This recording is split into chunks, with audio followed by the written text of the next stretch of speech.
यहाँ रोक न त्यसो त हो नि त्यो जात है झन् हौ यो चाहिँ सिलगढी यहाँ हाम्रो जोजोको रेस्टुरेन्ट गोलमा स्टेसन भन्छ यो जग्गाको नाम चाहिँ बुझि हिँड अब यहाँ खानेकुरा मिठो मिठो आमा के खान्छ सिधै मासु भात खाने अनि गएर अर्डर गरिहाल्नुपर्छ नि हजुर के तँलाई जोस पनि चिन्छ त यहाँतिर 50 रुपियाँ मात्रै हो होइन यहीँ बसौँ न ए त्योभन्दा माथि राम्रो छ यहाँ माथि फ्लोरमा आइजा माथि छ नि है जग्गा माथि कति पेट होइन होइन टेबल खाली छैन ए टेबल यतै बस्नुहोस् न अन्त यतै बस्नु अनि पिरा दिनुहोस् न पिरा पिरा डर छ यहाँ बस्ने आइजा हो हनीबीको बोतलको अनि हनीबीको बोतल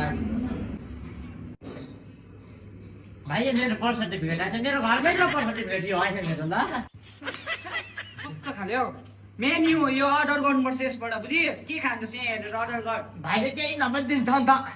तेरो बर्थ सर्टिफिकेट बोल्नु थियो तेरो चाहिँ कसले लिन्छ तँलाई यहाँ बर्थ सर्टिफिकेट चाहिँ 5 र क्लासमा 5 पल्ट फेल त महँगा छ के खान्छस् भक्ति प्लेन रोटी बटर रोटी प्लेन पराठा कुन चाहिँ खान्छ रोटीको पनि पल्ट जनजाति हुन्छ कि हो मलाई सुक्खा रोटी महँगा थिएन सुक्खा रोटी एउटा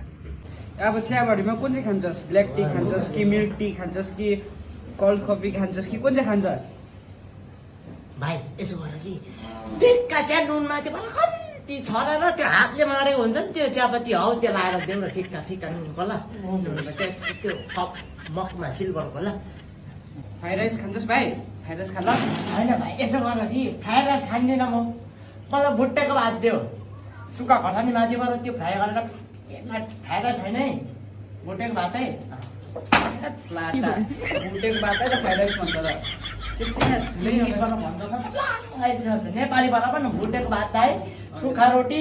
फ्याल्लै परेको चिया रौँ होइन नुनको माथि पनि नुनको ल ल हातले मारेको चियापत्ती ल साथी ल जाऊ साथी जाऊ तिमी जाऊ अलिक छिटो गरेर ल्याइदिनु ल यहाँ इट वाइट छ नि त पुरा 3टा रोटी हाल्नु नमस्कार सबैजनालाई है र सिलगढी गुल्मा स्टेसन आएको बेला चाहिँ तपाईँहरूले है जोजोको रेस्टुरेन्टलाई चाहिँ नबिर्सिनु होला है एकदम मिठो मिठो खानाहरू पाउँछ है